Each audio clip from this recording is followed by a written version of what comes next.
What is corner smoothing?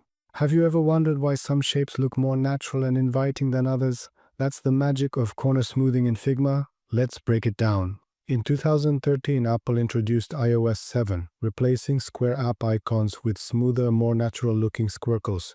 To the untrained eye, they may look like regular rounded corners, but the difference is in the details. Unlike simple rounded corners, squircles have a curvature that feels refined, like it's been smoothed over with sandpaper.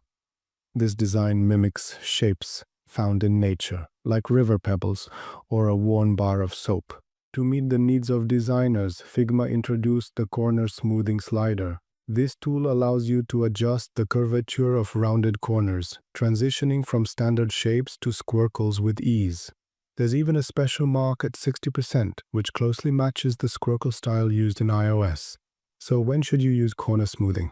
For web projects, it's best to avoid it entirely, as web implementations rely on the CSS border radius property. For iOS designs, set it to the 60% mark to match Apple's style. And for illustrations or icons that will be exported as images, don't be afraid to push the slider to the max for unique effects. Corner smoothing isn't just for digital design, it reflects trends in industrial design too, where smooth natural curves are everywhere, from iPhones to MacBooks. Ready to elevate your designs with smooth natural curves? Experiment with corner smoothing in Figma and let your creativity flow.